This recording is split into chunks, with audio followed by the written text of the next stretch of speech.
안녕하십니까. 저는 퓨전 테크놀로지의 김인명이라고 합니다. 네, 반갑습니다. 이번 11월 달에 독일 프랑크푸르트에서 전 세계적으로 제일 유명하다고 볼 수 있는 3D 프린팅 큰 전시회인 폼넥스트 2021의 전시회를 다녀왔습니다. 다녀온 그 전시회에 대한 사항들을 간단하게 여러분들한테 소개해 드리고자 이 발표를 갖다 좀 준비하게 됐습니다.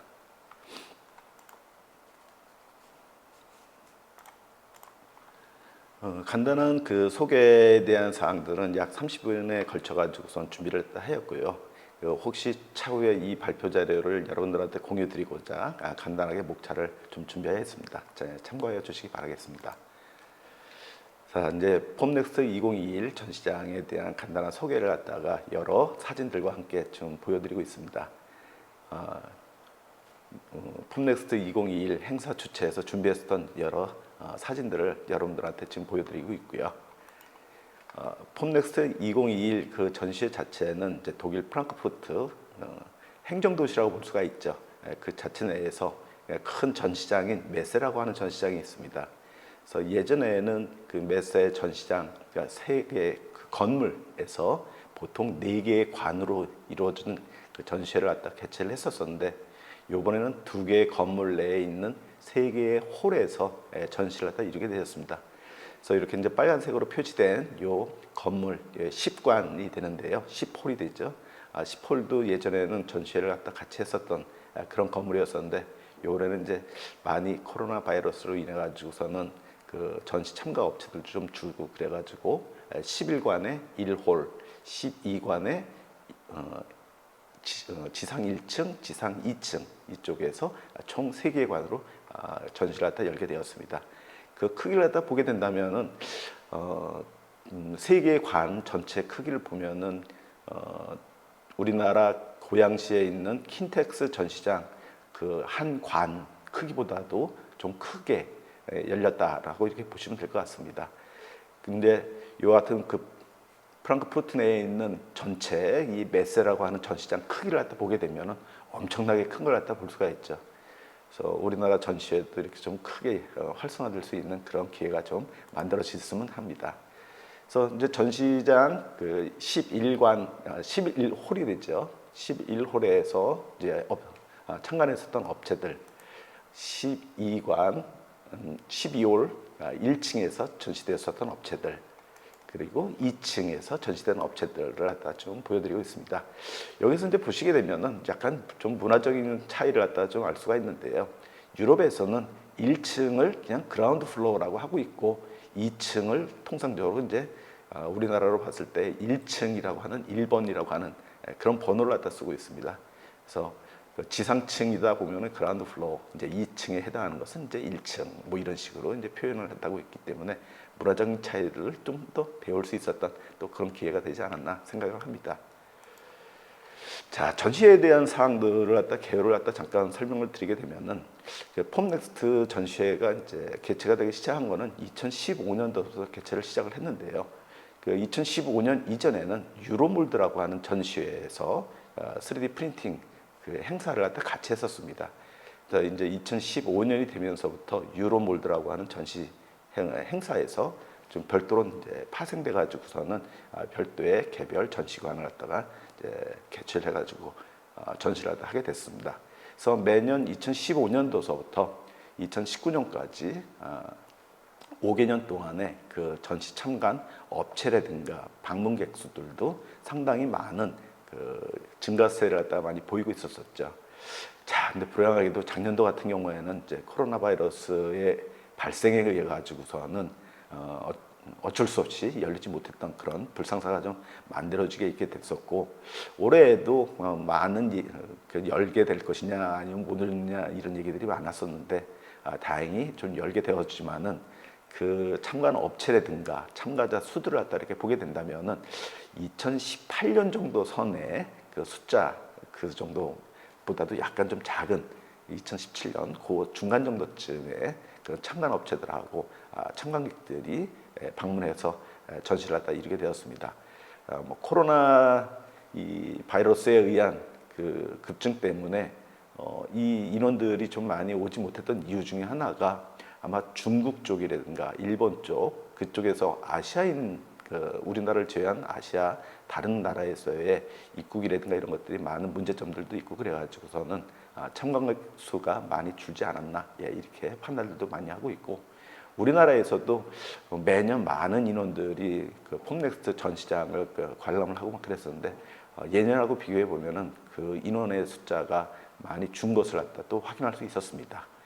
근데 비록 이와 같은 인원들이 좀 줄고 또 참관 업체들이 줄었다고 하더라도 그 관심을 갖다 가지고 있는 업체들 많은 분들의 그 관심들은 상당히 뜨거웠던 것을 느낄 수 있었습니다. 그러니까 주요 내용들을 이제 좀 한번 크게 이제 살펴보게 된다면요, 이제 크게 이제 한 6가지로 좀 구분했다 좀 할 수가 있습니다. 그래서 이제 대량 생산에 따르는 자동화하고의 연관관계들을 갖다가 좀 느낄 수가 있었고요. 그다음에 이제 기존의 이제 적층 제조 기술과 관계되어져 있었던 기존 제조 방법하고의 그런 협업 상황들도 좀 느낄 수가 있었고, 3D 프린트가 좀 이제 대형화됨에 따라서 기존의 PBF 방식보다는 그 대형화 추세에 따르게 되는 WAAM 방식이라든가 이런 것들도 많이 좀 확인을 했다 할 수 있었습니다. 또한 이제 그 소재 업체들도 많이 이제 출품을 했다 하게 됐었는데요. 그 소재들이 가지고 있는 특성들로 인해 가지고서는 다양한 활용 분야들을 개척해 나갈 수 있는 그런 원천 기술이라고 좀 볼 수 있습니다.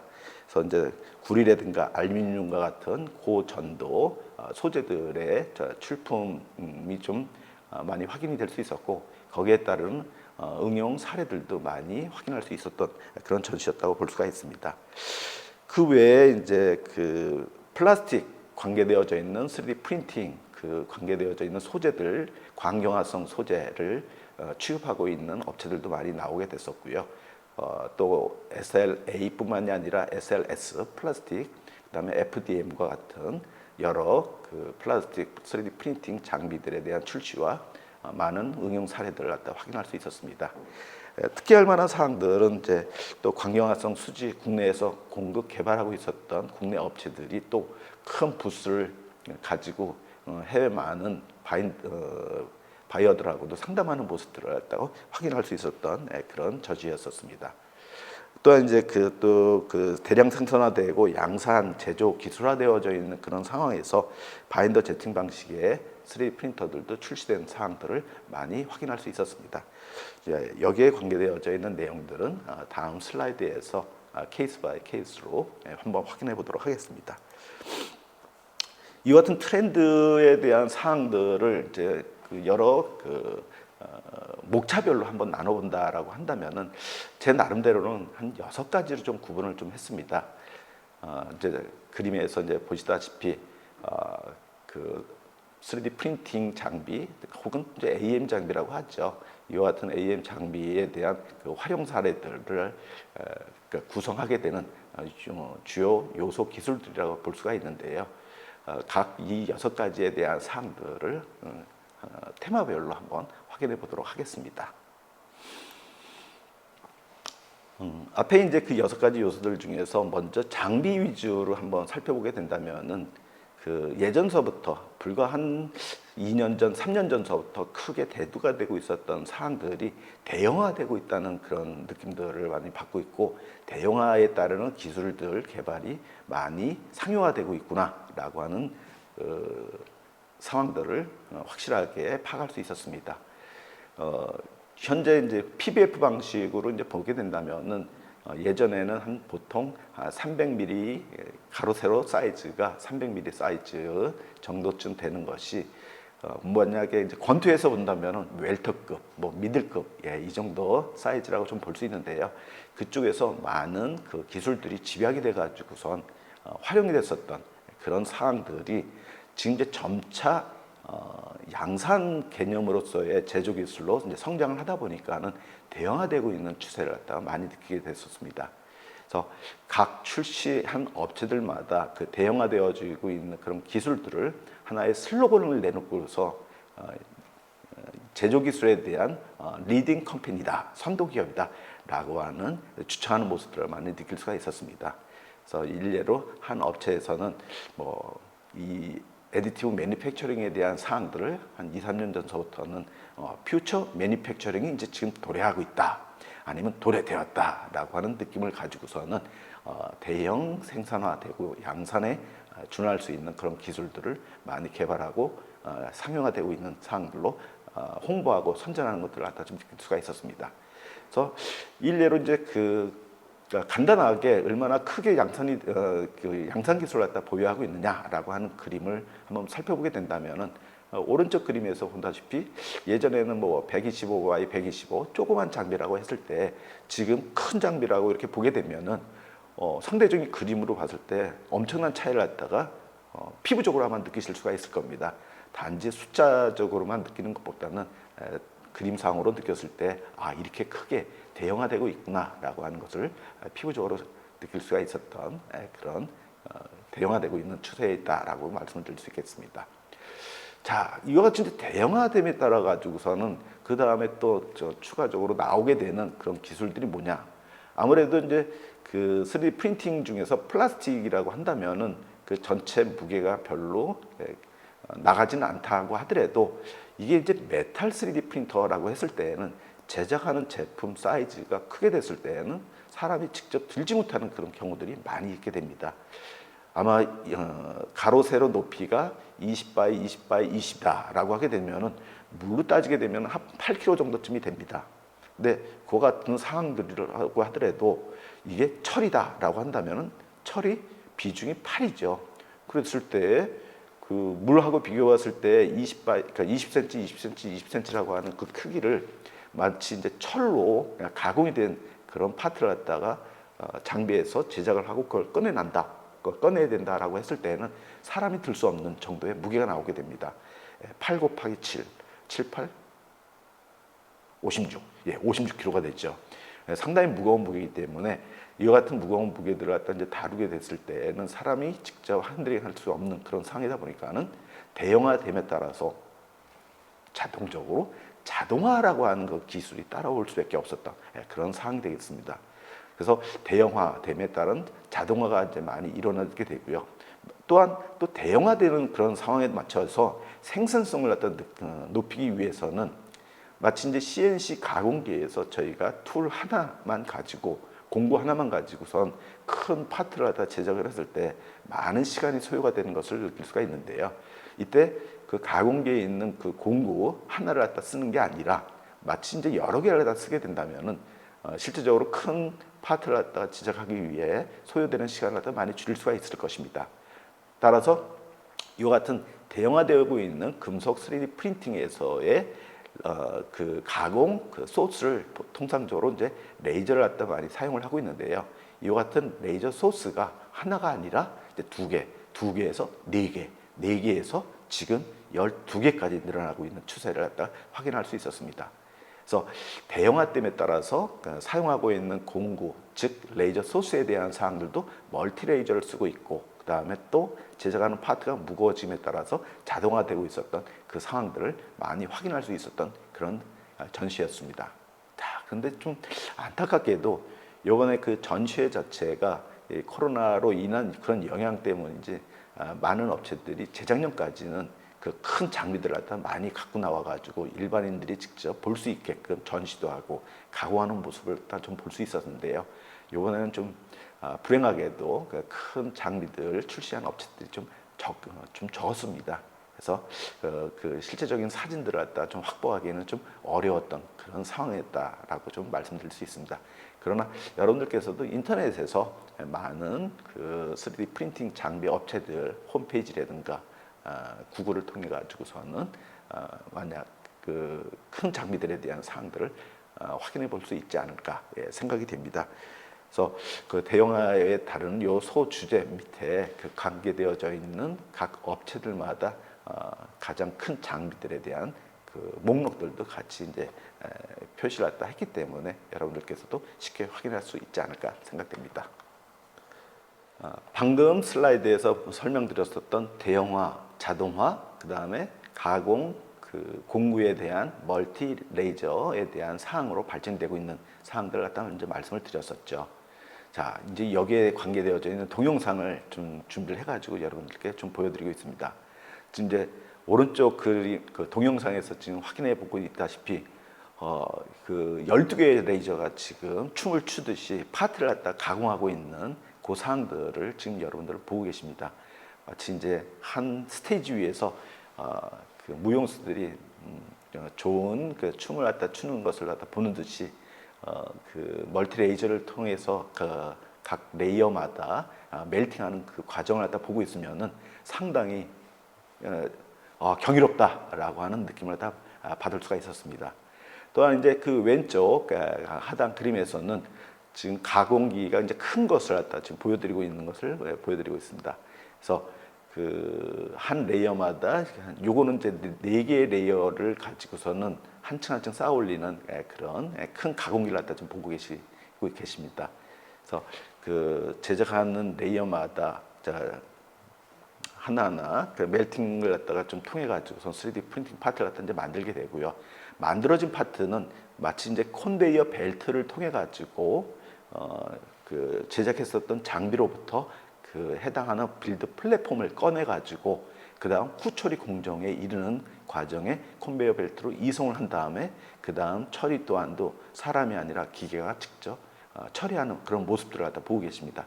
그래서 멀티 레이저에 대한 가공 모습하고 그다음에 자동화되고 있는 그런 모습의 동영상을 갖다가 지금 보고 계시고 있습니다.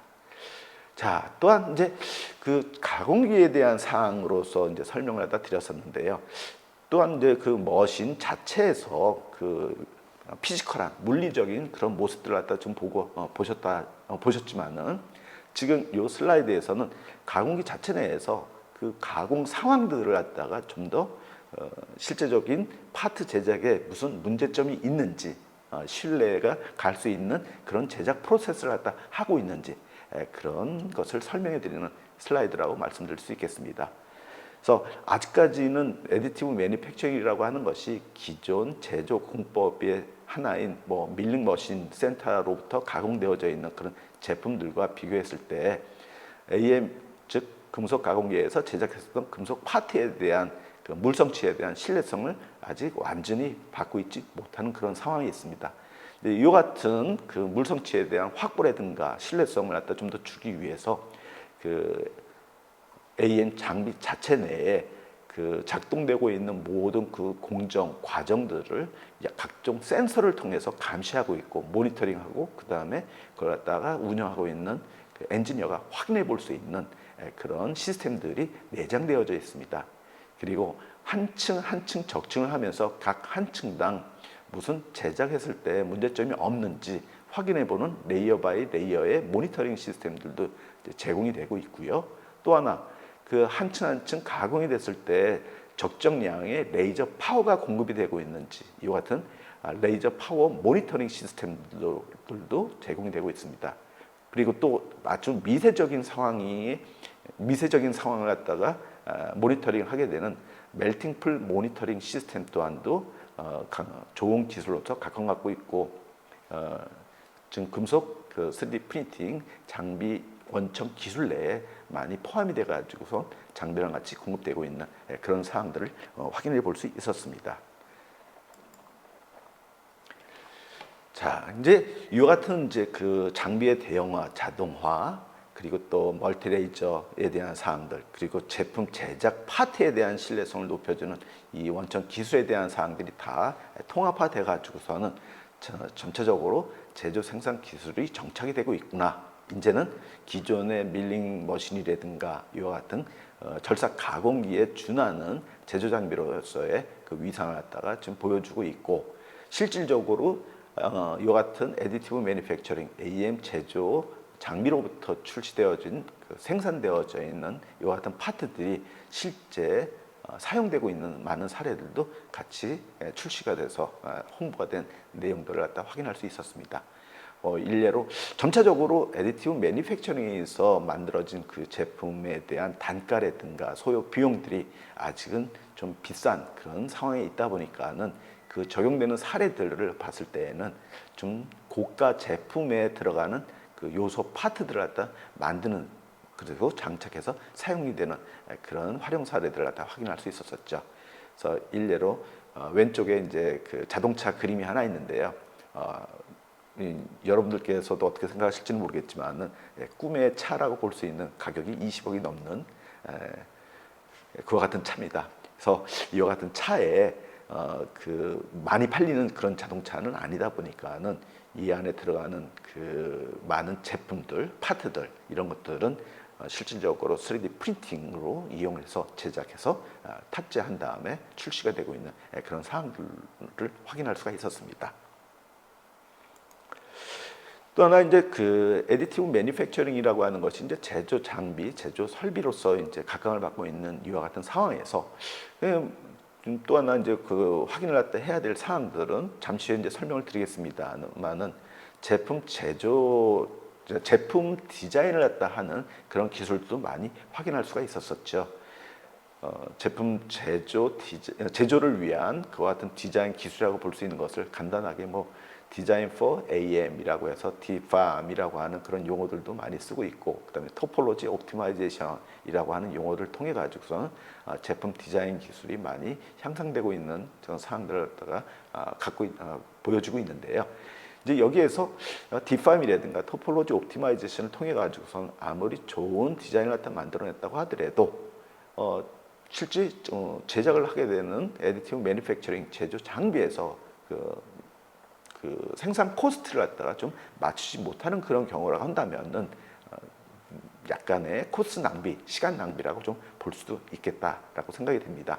그래서 그 장비의 또 요소 기술로 이제 보게 되는 것들이 지금 항상 그 3D 프린팅 쪽에서 많은 분들이 이제 알고 계시다시피 언더컷이 있는 부위, 즉 다운 페이싱이 있는 그런 부위들에서는 서포트라고 하는 그런 구조물들이 만들어질 수밖에 없는 그런 상황이 있습니다. 이와 같은 다운 페이싱 쪽에서 서포트가 많이 만들어지게 된다면 제작 시간도 많이 걸리게 되고, 또한 그 서포트 스트럭처를 갖다 만들기 위한 그 코스트, 재료에 대한 소모도 많이 발생이 되겠죠. 그래서 그 제품 AM 장비에 대한 그 기술 또한도 이와 같은 서포트를 갖다 최소화할 수 있고, 또한 다운 페이싱 쪽에서의 그 표면 퀄리티를 갖다 향상시킬 수 있는 그런 기술 또한도 많이 개발이 되고 있고, 제품 제조 기술에 인베디드 되어져 있는 사항들도 많이 확인할 수가 있었습니다. 지금 이제 비근한 예로 아래에 있는 그림들 같은 이제 보시게 된다면은 뭐 10도서부터 15도, 45도까지 다운 페이싱에 있는 여러 그 경사져 있는 그런 파트들이 서포트 없이 제작되어져 있는 파트들을 갖다가 여러분들이 확인하실 수가 있습니다. 이와 같이 이제 서포트가 이제 다운 페이싱이 이제 없게 되면은 그 다운 페이싱 쪽에서의 서피스 퀄리티도 높일 수가 있고, 또 서포트 스트럭처를 갖다 제거하기 위한 매뉴얼 작업들 혹은 또 이와 같은 시간 낭비도 좀 줄일 수 있는 그런 효과를 충분히 기대할 수 있었던 그런 기술이라고 볼 수 있겠습니다. 자, 이제 머티리얼에 대한 내용들을 한번 살펴보도록 하겠습니다. 앞에서 이제 설명드렸었던 사항들은 이제 애디티브 매니팩처링 장비 자체에서 가지고 있는 물리적 크기에 대한 사항과 그다음에 내재되어져 있는 포함되어져 있는 소프트웨어적 기술들을 가지고 이제 설명을 좀 드렸었고요. 자, 근데 장비를 갖다가 이제 활용을 해서 그 파트를 갖다 만들게 됐을 때는 소재가 필요할 거라고 생각이 됩니다. 이와 같은 소재를 갖다 만드는, 그다음에 공급해주는 많은 업체들도 출시가 좀 됐었던 그런 전시회라고 볼 수가 있습니다. 앞에서 말씀드렸다시피 이번 전시회가 그 큰 장비들도 좀 출시가 좀 되질 못했습니다만은, 마찬가지로 소재 개발 공급 업체 또한도 소재 개발 공급을 갖다 만들어주는 그런 플랜트라든가 장비들 출시가 좀 매우 적었던 그런 전시회였다고 생각이 됩니다. 그래서 갖고 나왔었던 출시되었었던 그 소재 생산 장비들을 갖다 보게 된다면은 연구용에 좀 적합하다고 볼 수 있는 조그만 그 소재 생산 그런 기계들을 출품을 하고 있었고, 특기할 만한 사항들은 그 기존에 많이 활용이 되고 있었던 소재들 외에도 상당히 그 내열성을 요구하는 뭐 탈탄륨이라든가 텅스텐에 대한 파우더 제조 장비들도 좀 소개가 됐었고, 여기에 관계되어져 있는 나노 스트럭처, 그 나노 스트럭처 입자들을 갖다가 파우더를 갖다 얘기할 때에는 나노 파우더라고 하는 용어보다는 오히려 나노 스트럭처라고 하는 용어를 갖다 많이 사용을 하고 있었던 것을 확인할 수가 있었는데요. 이와 같이 이제 고내열성이라든가 특이 소재들에 대한 파우더들이 좀 출시가 좀 됐었고, 그다음에 또 나노 스케일 사이즈의 그런 입자들도 소개가 좀 많이 됐었던 그런 전시였습니다. 또한 이제 플라스틱에서도 그 우리나라에서 한 업체가 큰 부스를 가지고선 광경화성 수지에 대한 사항들 개발력을 또 홍보를 하고 막 그랬었습니다. 그래서 SLA라든가 SLS뿐만이 아니라 FDM 등에 사용이 되고 있는 많은 플라스틱 소재 개발 공급 업체들도 출시를 많이 해가지고 여러 다양한 활용성을 홍보하는 그런 전시였음을 확인할 수가 있었습니다. 자, 앞에서 이제 설명드렸었던 장비에서의 생산 능력에 대한 사항들하고 또 관계되어져 있는 것이 제품 디자인 및 설계를 갖다 하게 되는 그 인적 자원의 능력과 그다음에 기술력을 갖다가 함께 또 설명을 드리지 않을 수가 없겠습니다. 그래서 이와 같은 제조 장비에 대한 성능을 갖다가 최대한 발휘시킬 수 있는 것이 바로 제품 디자인 및 설계에 관계되어져 있는 기술이라고 볼 수가 있었는데요. 지금 여러분들께서는 위상 최적화라든가 DFAM, DFAM의 기술들을 이용을 해가지고 AM 제조 기술 장비에서 제작되어져 있는 여러 파트들을 갖다가 지금 보고 계십니다.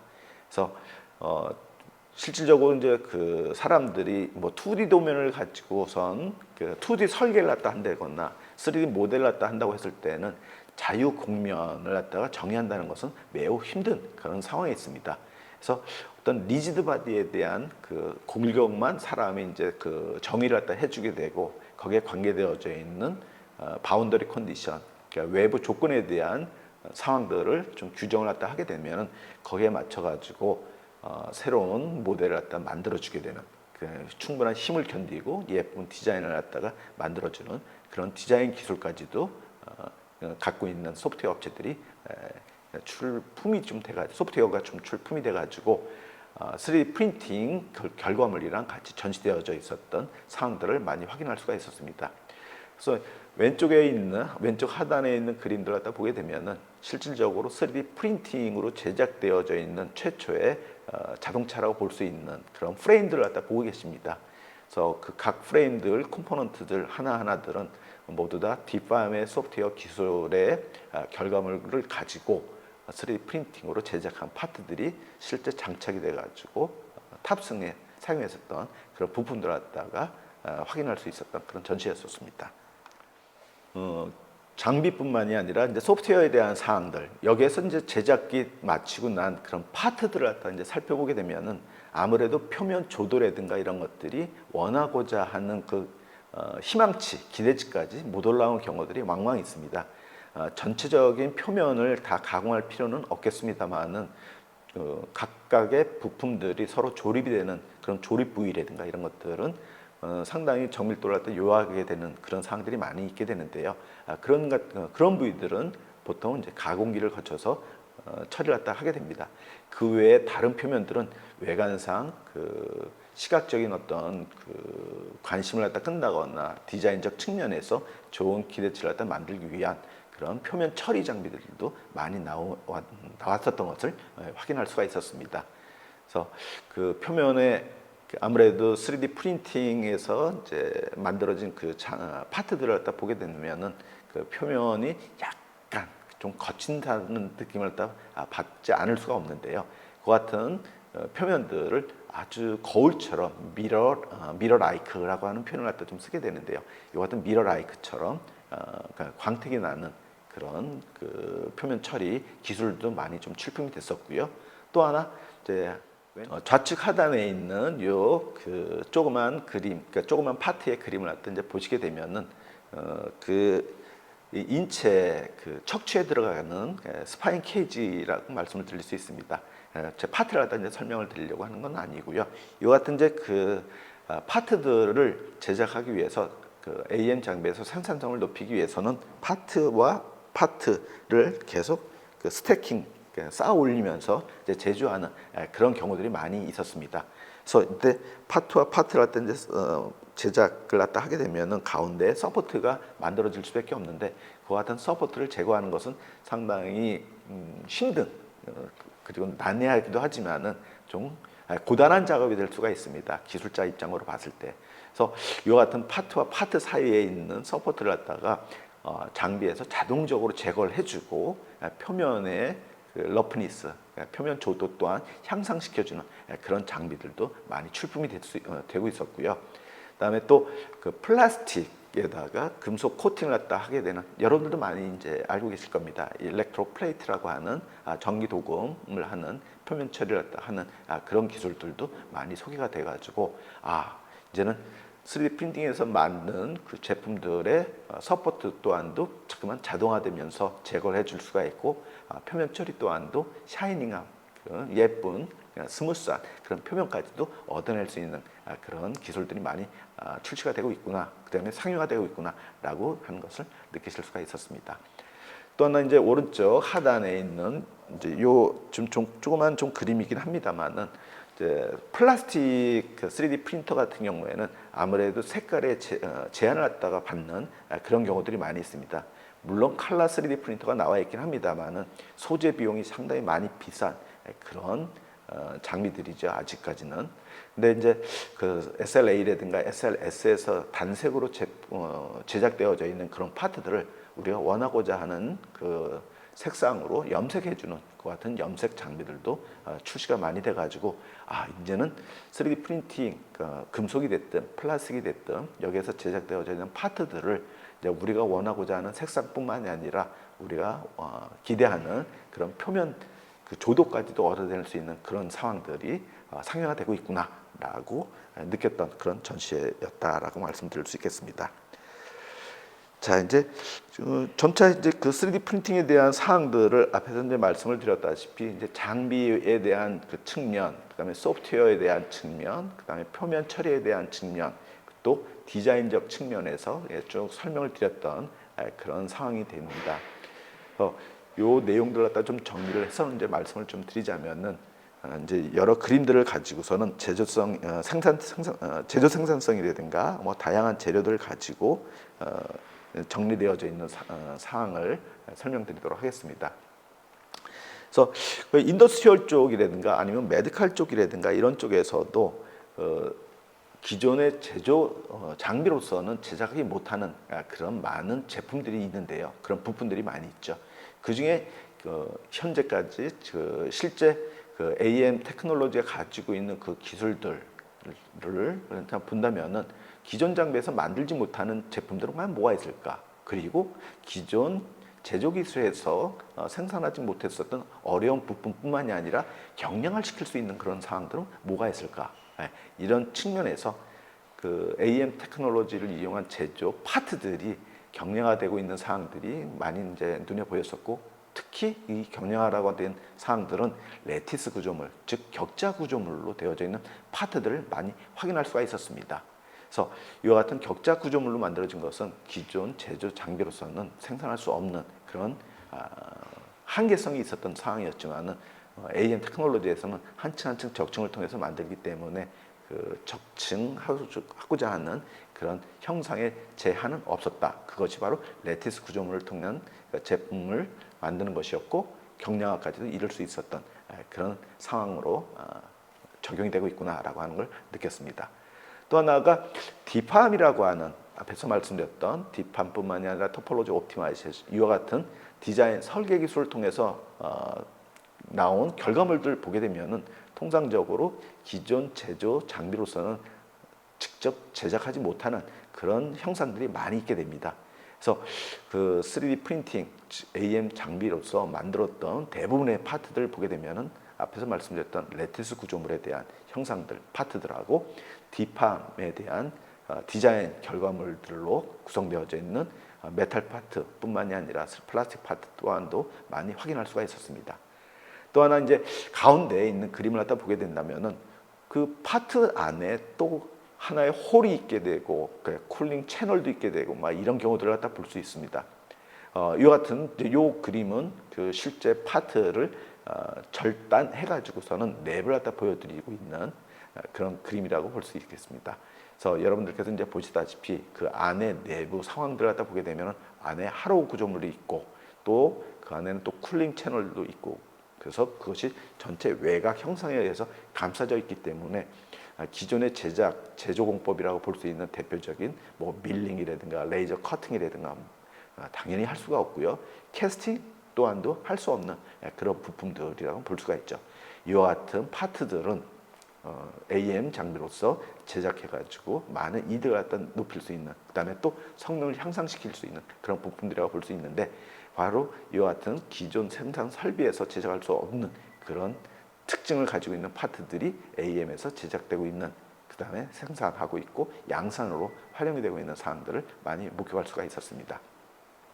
그 외에 오른쪽에서 이제 보시는 그림처럼 복합형 그 복합 부품이 하나의 일체형 파트로 되어져 있는 그런 파트들도 AM 제조 기술이 제일 그 성능 및 그 능력을 갖다가 발휘할 수 있는 그런 파트라고 볼 수가 있는데요. 이와 같은 일체형 부품 제작에서도 그 AM 제조 기술이 많이 활용이 되고 있는 그런 제품들을 갖다 확인할 수 있었던 그런 전시회였습니다. 그 외에 이제 그 메디컬적 측면에서도 그 뭐 이빨 치료, 치아 치료라든가 이런 쪽에서 많이 활용되는 그런 분야들이 좀 나왔었고요. 또 스파인 케이지 이런 쪽에 그런 그 활용 사례들도 많이 이제 그 보여지고 있었는데요.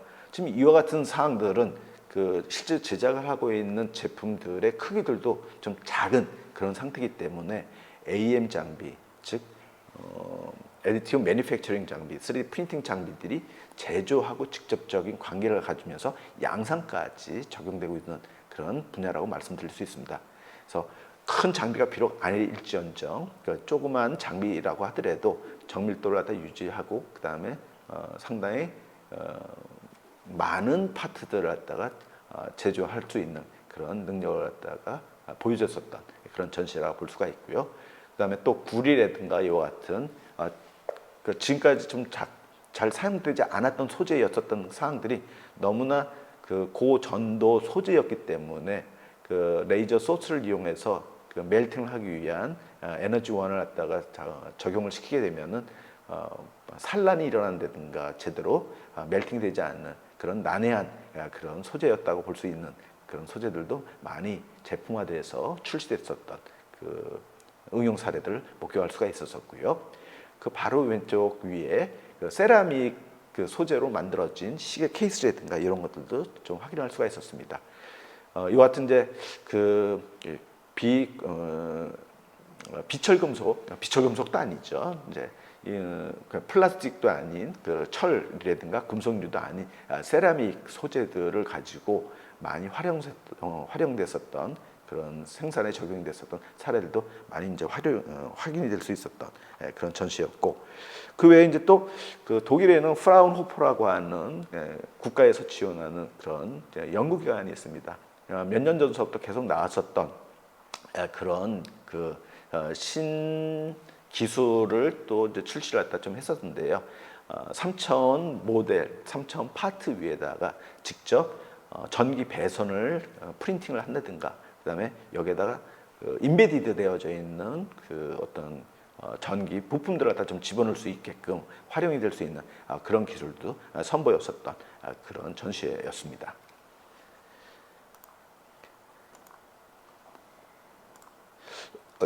자, 그 이제 3D 프린팅에 대한 이와 같은 트렌드를 갖다 이제 계속 말씀을 드리는 사항들이 대형화, 자동화, 그다음에 멀티 레이저화, 그다음에 포스트 프로세싱에 대한 기술 발달, 그 외에 이제 여러 이제 소프트웨어 디자인 기술에 대한 사항들도 전체적으로 쭉 말씀을 드리고 있었고요.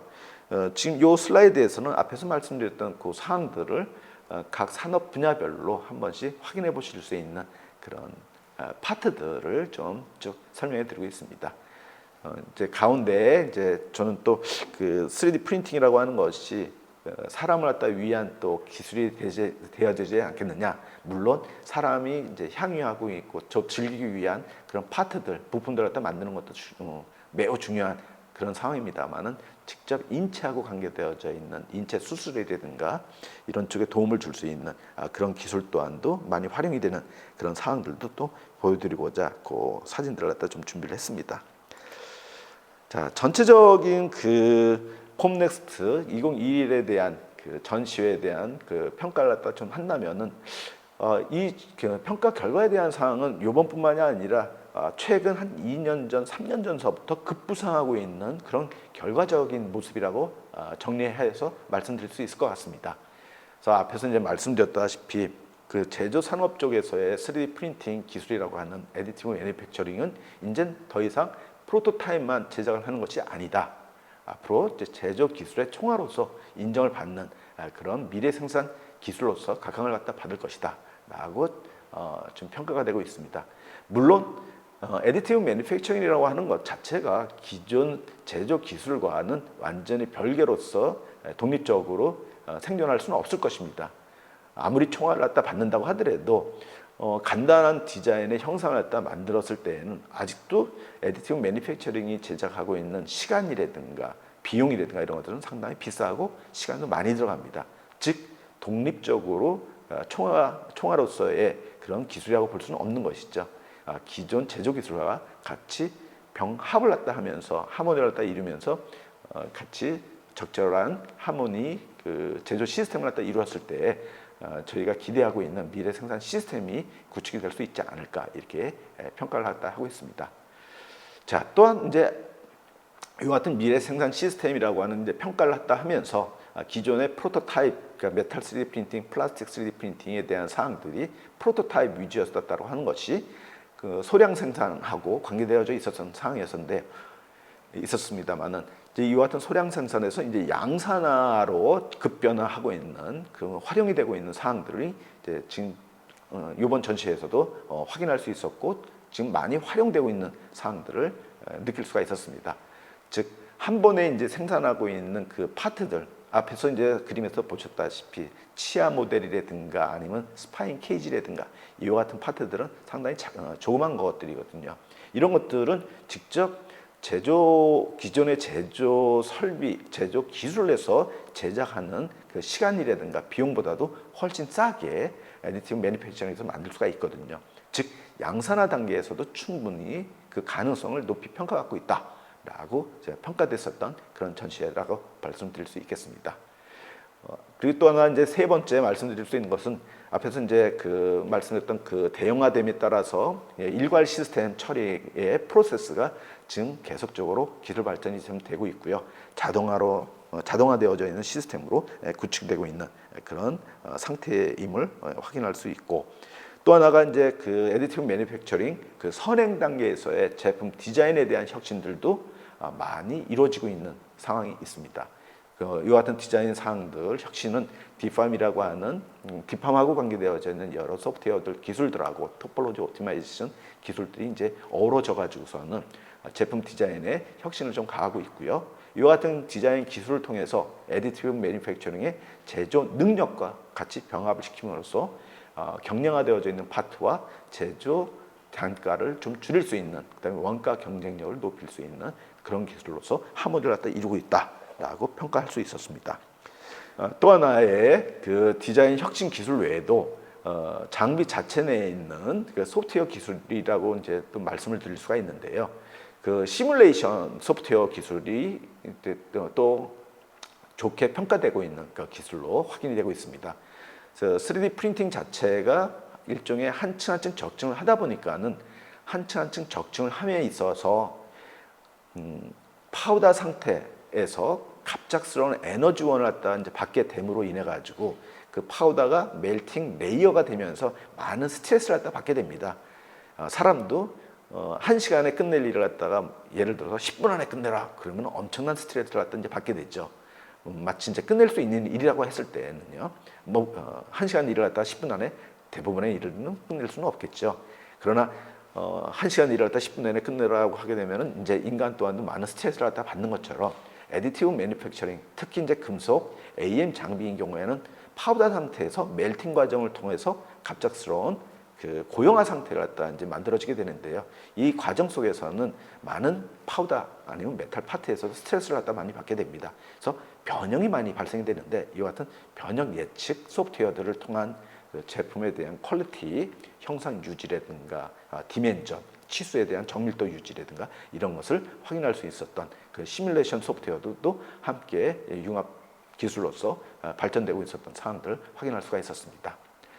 또 하나 이제 그 재료에 대한 사항들이 아까 이제 재료 파우더를 제작해주는 제조 기술들, 그다음에 또 여러 그 특이 소재들이 많이 생산되고 있었던 그런 기술들 갖다 이제 간단히 설명을 드렸었는데요.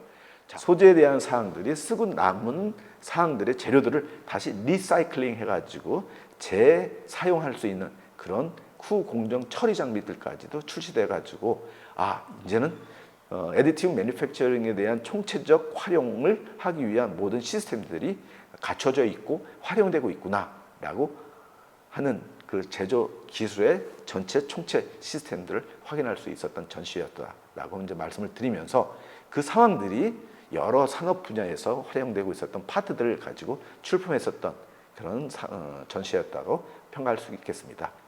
근데 특히 우리나라 같은 경우에는 이제 항공우주 분야가 상당히 좀 낙후되어져 있는, 그 다음에 기술 종속적 관계에 있는 그런 상황이 있는데요.